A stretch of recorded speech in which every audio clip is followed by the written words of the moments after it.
প্রধানমন্ত্রী ঘোষিত শ্রমিক কর্মচারী অলর নতুন মজুরি কমিশনত বেতন বাস্তবায়ন করা হইল রাঙ্গামাটির কাপ্তায়র কর্ণফুলী পেপার মিলস লিমিটেড গত 3 মাস পর্যন্ত কর্মরত শ্রমিক কর্মচারী অলর বকেয়া বেতন ভাতা প্রদান নগরণে মঙ্গলবার ফজরতুন বিএল পর্যন্ত মিলেবের ব্যবস্থাপনা পরিচালক ডাক্তার এম এ কাদেরের অফিস ঘেরাও গেজি 300 শতাধিক শ্রমিক কর্মচারী।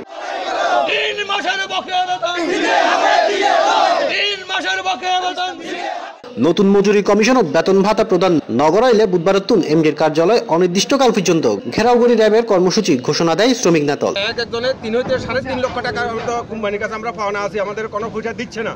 আমরা যদি পয়সা দিবে মানে অনেক রকম হুমকিতে চাকরি চলে যাবে, তারপরে টার্মিনেট করবো, এই ধরনের অনেক কিছু বলতেছে।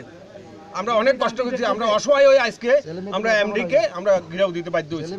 আমরা যে 3টা মাস আমরা বেতন পাচ্ছি না এবং প্রশ্ন দিতে, এটা সত্যি কথা যে তার সাথে বাইরে মিলের সাথে অবশ্যই সিন্ডিকেট আছে। কেপিএম এর প্রতি আমি যে মায়াটা দেখছি, এটা নিজের মনে করে ওনারা কাজ করতে চায়, ওভারটাইম করে কিন্তু বেতন দেয়, ওনারা ওভারটাইমের টাকা দেয় না।